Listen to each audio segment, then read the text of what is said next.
India आघाडीतील नेते राष्ट्रपती द्रौपदी मुर्मूंची भेट घेणार, मतदानाच्या टक्केवारीतील तफावतीवर चर्चा करणार, अचानक टक्केवारी वाढल्याचा विरोधकांचा आरोप।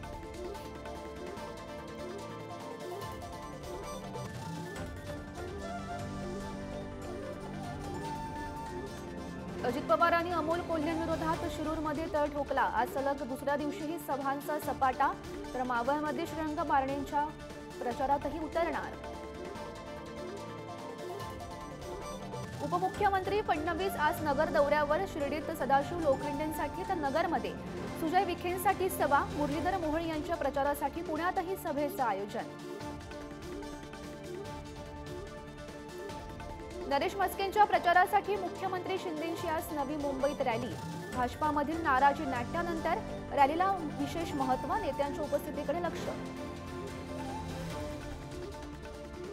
बजरंग सोनवणेंच्या प्रचारासाठी शरद पवार मैदानात उतरणार, बीडमध्ये शरद पवारांच्या सभा, सोनवणेंसमोर पंकजा मुंडेंचं आव्हान। मावळमध्ये संजोग वाघेरेंच्या प्रचारासाठी आदित्य ठाकरेंनी तळ ठोकला। दिवसभर सभा आणि रॅलीचं आयोजन, बारणेंना टक्कर देण्यासाठी ठाकरेंची रणनीती। दाभोलकर हत्या प्रकरणाचा निकाल उद्या लागणार, सरकार आणि बचाव पक्षाचा युक्तिवाद पूर्ण, 11 वर्ष चाललेल्या खटल्याचा उद्या निकाल।